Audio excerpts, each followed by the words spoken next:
it's my time. And I am going to go out there with so much more confidence because I have more than 5 people. Oh my God, I have more than 5 people. Good afternoon. Good afternoon, ladies and gentlemen. Thank you. Thank you so much for coming out for me. I'm really grateful. Thank you. It's an honor. It's a true, true honor to be with you all.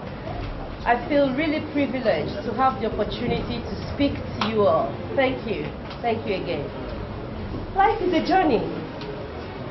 A real interesting journey, and I have started this journey. My name is Eunice Atuejide.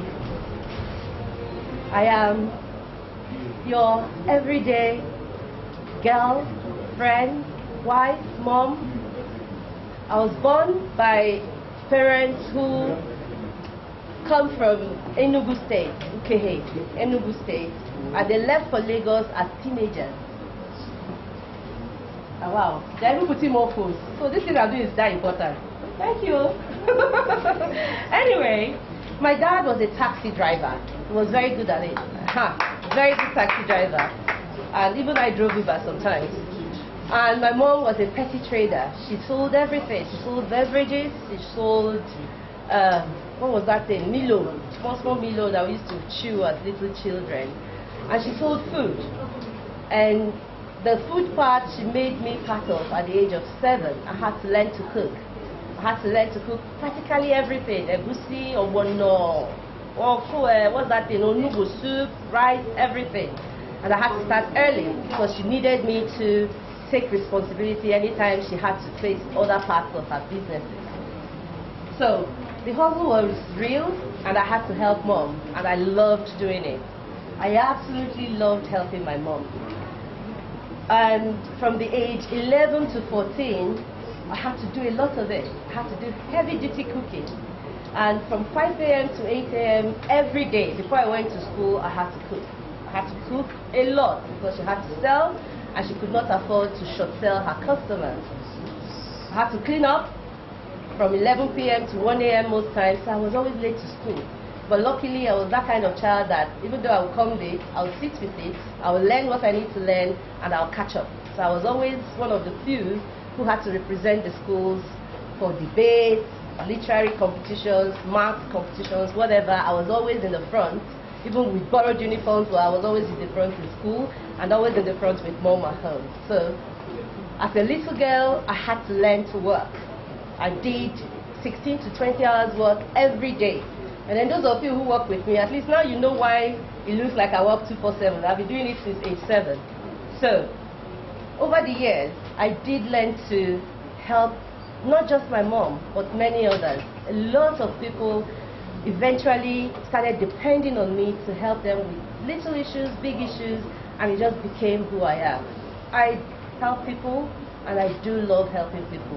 And there's no bigger opportunity to do that than to take the opportunity to help our country with the help of all of you here who are at least showing me that there is a chance that I could do this because you are with me to help me do it. Growing up in Lagos was exciting. Yes, it was. It was definitely not rosy. I walked to school barefoot for 4 years, wore the same uniform to primary school for 4 years, so it wasn't rosy. But I was a very happy child. I was very happy. I did not have the opportunity to be a little girl a lot, but the few times I was able to be a little girl, I enjoyed every moment of it. I loved playing in the rain, especially when it rained very heavily. I would come out with my brothers, my sisters, our friends in the neighborhood, and we'd just keep playing, even with the thunders, and they would tell you lightning will strike you and kill you in a lie. We'll play in the rain, and we'll play it until we catch cold, we are not leaving, or the rain stops, then it's fine. But yes, we had fun. We played 10-10. I don't know how many of us are here that are Yorubas, but 10-10. And then Boju, that's what you call hide and seek. It was fun. And we did the talk, like the, what's that called? That was like withdrawing rope. One side withdrawing, the other side withdrawing, the boys on one side, the girls on one side. We used to win, even though we were girls, we used to beat the boys, because we had strong girls in my group. We used to have very strong girls. You know, so we used to win quite a lot of the children competitions we took part in. So yes, I was a little girl in many ways, but I was also one of the little girls who had to also be an adult. You know, how you can have an adult in a little girl's skin. And sincerely, I believe it's that childhood, that very trying childhood, and that gave me the opportunity to develop into the woman you are seeing here today, who is telling you she can and she's ready to handle the affairs of this country. I know I can. I know it's also my duty to convince you to give me the opportunity to do so. And I know I will. I definitely want to, and I will. So, I attended primary school. I attended primary school at Unica Girls Primary School, public school, for the not too privileged. And I went on to secondary school at Reagan. Now, at Reagan, I left at SS1 because I could pass all, I just did it, and I passed all the external examinations, so I didn't have to do SS2 and SS3. And then I went to university because I passed JAMB, I passed the common entrance, I did the WAEC as an external student in another school. I told them I had finished and I failed, and they let me register. So when I registered and I passed very well, I was allowed to start university at the University of Ibadan while my mates were still in SS2 in Reagan. So I went to University of Ibadan where I studied agricultural economics, but then there was so much ASU strike, and then there was pressure on your little girl to get married. I didn't want to marry early, and I promised my parents I won't have to marry early, but I'll still take care of you. That man you think can bring you all the solace, all the money and whatever, you don't need him. I will give you everything he's offering you, and I'll do it without marrying. And I did, thank God. So, when I left, I decided to go to France. I went through Cameroon, and then I studied French in France. Then moved on to Germany where I studied German language, and then did business administration in German language in Germany. German language is one of the languages that people find really difficult, but in 6 months I was able to get in grips with the language enough to start university. So my German language is actually better than many native Germans. I tell you, if I speak German here, wow, you give me an award. So yes, I went on and I did business administration up to the master's degree level in Germany, and then I moved on to the US where I did filmmaking. I was actually already in the filmmaking business in Nigeria as a little girl. I was acting, dancing, singing, all to make a little money to help mom and dad. And so I studied filmmaking, I studied a bit of acting, and I did communications management in the US. And then I came back to the UK where I studied law. I did the graduate diploma in law, the LLB, the legal practice course, and the LLM in professional legal practice. And then I returned to Nigeria and then went to law school. I can see so many of my friends in law school. I'm so happy. Thank you. Thank you so much for coming. Thank you. Thank you. Thank you, guys. I really, really feel good. Like, oh, God, thank you. So I did law school in Nigeria. It's in the process of law school. I was actually researching to start my PhD, and I wanted to do my PhD in corporate governance as it relates to political parties in Nigeria. And in the process of doing that, studying the political system, and then getting to meet, in fact, some of them who are here, who are big political juggernauts in law school, we started looking at Nigeria, and we realized we had to do something, different. And that's how we ended up forming the National Interest Party. In fact, our national chairman who just spoke to you was one of us in our set in law school, and we all just set out, let's get our people together from every corner of Nigeria, and together build a party, a political party that will afford us true transparency, a political party that would allow people to gain office based on merit, where transparency, accountability would be the primary motive for coming in to organize politics in Nigeria. So NIP is the only political party in Nigeria which we believe will help great Nigerians come to power, because it won't be about how much money you have. It will really be about your ability to sell yourself to the people and the cleanliness with which you come to the front, because we do screen our members who want to take office, and we try to make sure that they don't have bad criminal histories or bad backgrounds that may make it impossible for them to deliver on the dividends of democracy when they get power. So we are very selective in the kind of people that we put forward as representatives of our party and then as potential representatives of this country. We do not joke with that at all. Yeah, NIP is definitely the political party of tomorrow. we are very digital. It's so unusual, we get criticized a lot, but a lot of the criticism is because people are looking at today. If you start to look at politics in the next 10 years, 20 years, 50 years, 100 years, 500 years, you will see that NIP is about the only party that is ready for the future. We are digital. We are so digital. Some of our colleagues find it annoying, but that's what you have to be, because the future is a very digital future. And NIP has keyed into that future. And what we are saying is every Nigerian who wants to be a part of the future of politics in Nigeria, the only place to go is to NIP. And that's why I am definitely there at NIP. So, all our structures are firstly digital, and then we implement what we have done in the digital space on the ground. And it's so much easier.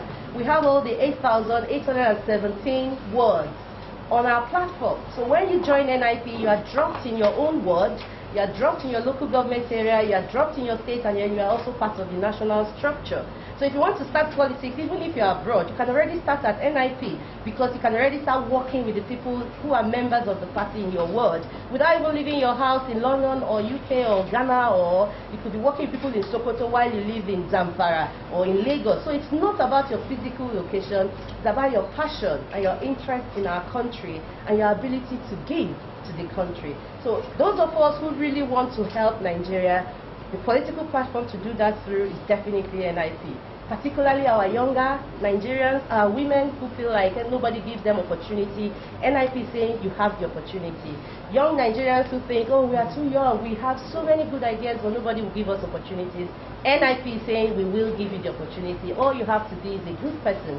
You do not pay nomination fees at NIP. We give you the forms free, and we only give it to you because we believe you are a good person and you are going to give Nigeria good leadership. We do not practice the highest bidder takes the reins, and we do not encourage people who only have big pockets to offer Nigeria to come through us. We try to pick people who are really, really interested in service, who are really, really interested in helping everybody, who are really, really interested in building a Nigeria that works for all of us. We all know the problems of Nigeria. I can't even, in fact, what do we not know?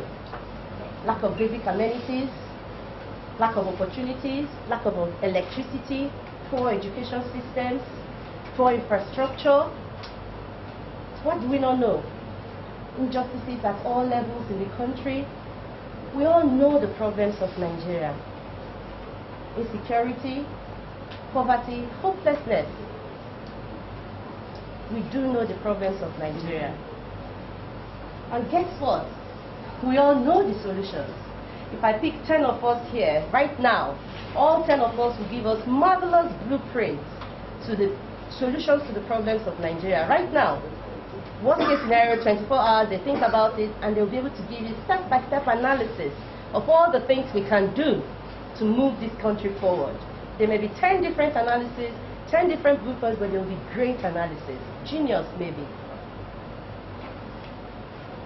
But it's not in the ability to break down manifestos, to show our people what we can do, to give blueprints. Our leaders before us were giving us blueprints, great blueprints for that. I read the entire manifestos of all the political parties before we registered NIP. Some of them were amazing. And then you ask yourself, if the people before us had these plans, we all follow political parties. They come out, they give us manifestos, and they have great, great manifestos. But then when they get into power, we do not see any of those. We do not see any of those manifestos manifesting. All we see is misery, pain, more problems, more hunger, more pain. Why? I have asked myself that question. And the only reason I find, to my mind, the true reason we are not moving forward in Nigeria is called vested interests. It's not like we have not had great leaders. It's not like we do not have people that can help the not so great leaders. It's just that we are too busy settling vested interests. So, even when the best of us comes to the fore, the vested interest syndrome takes over, and then we are not able to perform for our country. We start to settle people. We start to use our lives to sort scores. We start to get into all kinds of unbelievable activities just because we want to stay relevant. That is the problem of Nigeria. We all have great manifestos, genius manifestos. I'm sure all the presidential aspirants today, they'll give you great manifestos and extremely technical way out of the problems of Nigeria. But guess what? We are getting nowhere with all our manifestos except we decide to fight vested interest in Nigeria. That's the only way we can take our country forward.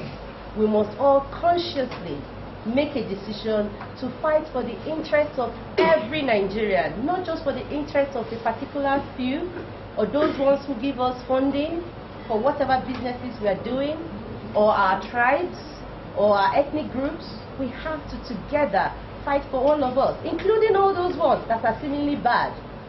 Their interests may be legit, but we have to come to the table and treat each other equally, and then treat each person's interest with a level of attention and detail that allows everybody to feel taken along, that allows everybody to feel represented, to know that there's somebody or some people in there fighting for their own interest. My administration will not focus only on the interests of any person, any tribe, any religion, any ethnic group. Everybody's interest will be represented. There is nobody's interest who is more superior to anybody's interest. National Interest Party, which is the party I am running under, has made it compulsory that all the leaders that come through us represent everybody's interest. And that's what I am promising to do. I will bring to Nigeria a transparent government, because transparency, accountability, those are the key factors, key issues that we need to bring to this country to start to see development. We need to have people who are ready to show us what we are, who we are, what we have, what we can have. Allow us to develop our country, open up the system so that the best of us can come to the front and then help the rest of us to move even further. We should have a country where every Nigerian is able to just go online and look at how much money the country is making and how the country is spending it at all levels. Whether it is at the world level or at the local government level or at the state level or at the national level, we should be able to follow all our resources. Everyday Nigerians who are interested should be able to know exactly what we are earning and exactly what we are spending, where we are spending it, which people we are giving contracts to, how they are delivering on those contracts, and whether or not they are delivering on the level we are paying them to do. These are the kind of things my government will bring to this country.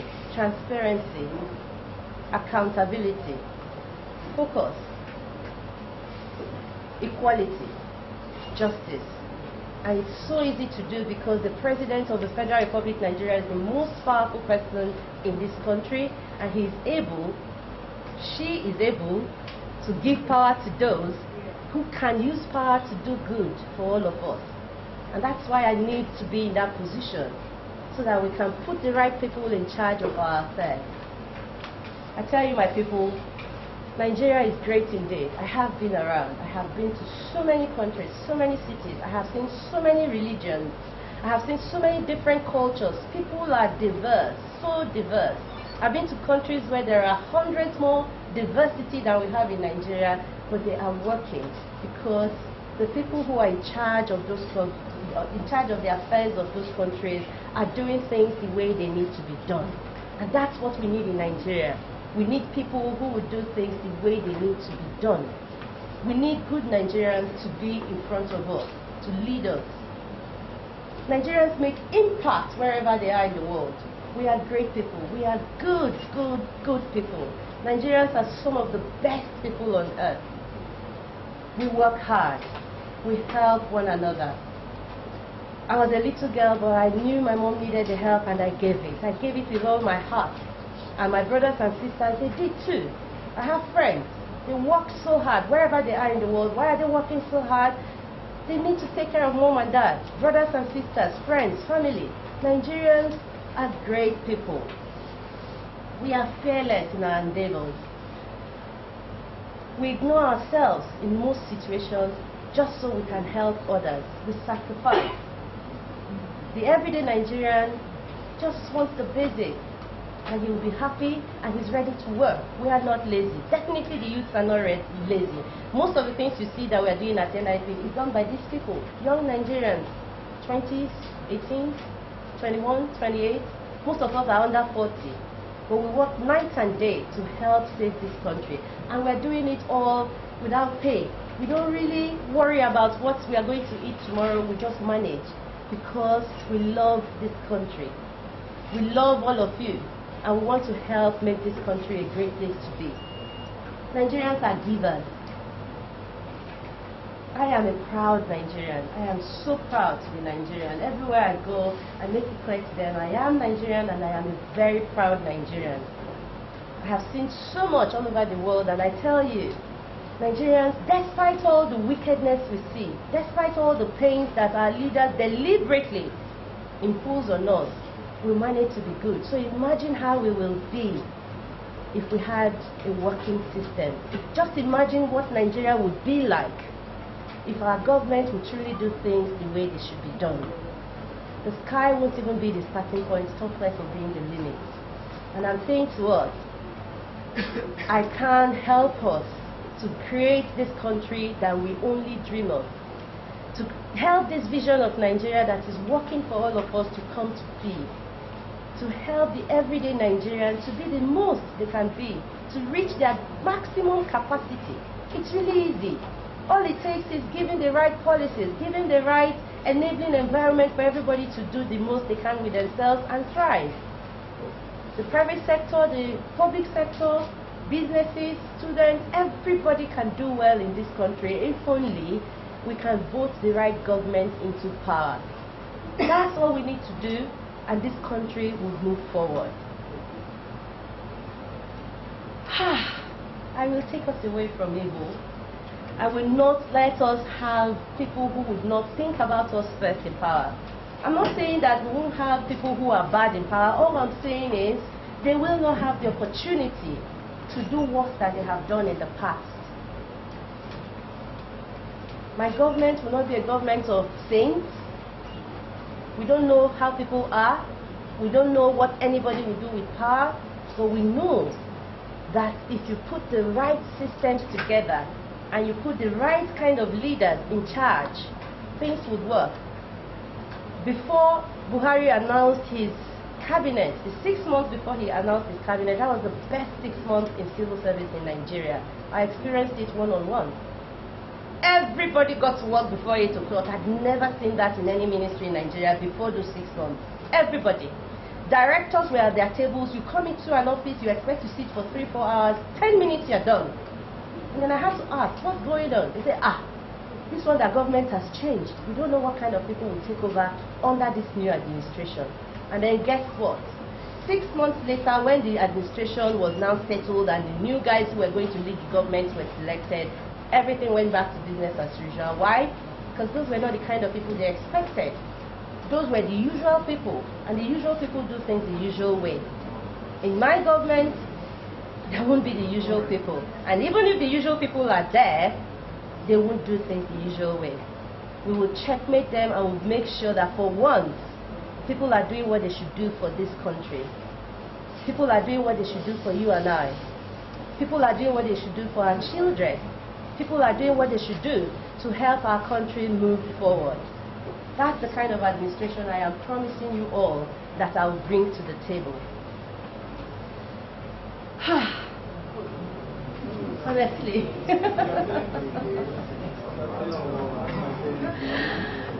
I do not believe that Nigeria is too complex for anybody to govern. I've been told I'm a woman, what do I know? But I know that the complexity of Nigeria is not because of our tribes or our religion or our languages.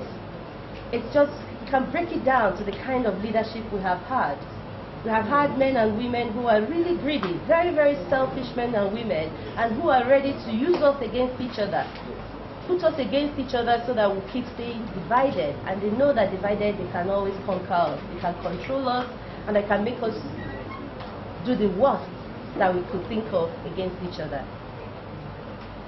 My government will not bring people who are coming to chop their own portion of national cake to power. And if they come, they won't have portion of national cake to chop, because everything will be open for all of us to follow. Everywhere where we are putting money, all of us can follow, and we can checkmate what everybody in government is doing. Nigeria needs that. We all need that. We need people who are happy to do the right thing for us in government. And it will be my place to help select such people and bring them with me to help lead us. And those people are with you. They are you, all of you here. You just have to have the confidence to stand up and say, I am ready to serve. I am ready to serve. I definitely am. I am a mother to so many children. So many, not just the ones that I gave birth to biologically, but many. I am directly responsible for many, and I am indirectly responsible for so much more. And it scares me that I may be living in a country worse than what we have now if I do not do anything about the situation at hand. Sometimes I think that I might leave for my children and the ones after them a worse future than the future that some of us have experienced coming from where we are coming from as children. And I don't want to do that. But each time I think about all the things I could do, there are sometimes when I think about those things, I feel fear. I feel so afraid. I feel afraid of the unknown. I do not know if they will laugh at me, they will ridicule me. I do not know if they will look at me like one foolish woman who does not have better things to do with her life. No. Thank you.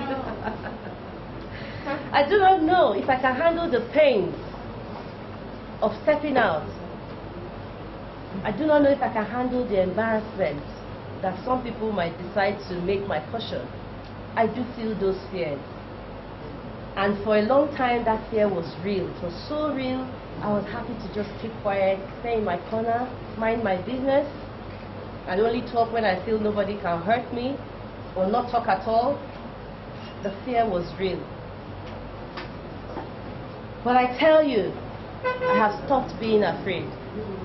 I have stopped being afraid because I know that that fear is the reason most of us who know exactly what to do or how to do things in this country have refused to step up.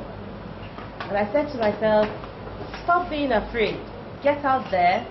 Allow the people decide how they treat you. And if they give you the opportunity, take the bull by the horns and do the right thing for this country. We can achieve anything, if we set our hearts to it. And guess what? We have all been doing this all our lives. We have been achieving amazing feats just by saying, I will do it. Not I can do it, but I will do it. And then when we start, when we conquer that fear, we see that we can do it. And indeed, we do it. That's where I'm at now. I am asking Nigerians, wherever you are in the world, those of us here, thank you again for coming out from me. It's so encouraging. And those of us not here, I am telling you, together, we can save this country. Nobody's coming to do it for us. We have to do it ourselves. And we can't do it by being afraid, by keeping quiet, by minding our businesses. We won't do it if we do not step out. We must step out to save this country. Together, we can do this. Together, we can save today and build a better future for our children. Together, we can crumble all the difficulties, all the vested interest that is keeping our countries behind and move our national interests to the fore so that all of us can achieve the utmost that we are able to achieve as people, as individuals, as communities, as states, and as a country. Today, I officially offer myself to run for the office of the President of the Federal Republic of Nigeria. And I ask you all to please give me your shoulders to ride on. I can't do it alone. On my own, OIO. But with you all, it is doable. I believe all it takes is faith and hard, sensible, efficient work. Working hard is one thing, working efficiently is another, but thank God I know how to do both. I'm asking you all, fellow Nigerians, give me your shoulders, give me your wings, let me fly on your wings, let me ride on you, let me get us out of trouble in this country because I can do it.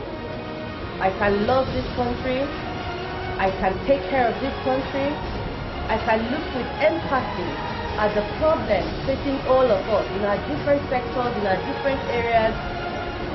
I can, and I am ready to work for all of us. Please join me, Nigerians, so that we can together build a Nigeria that works for all of us. Thank you.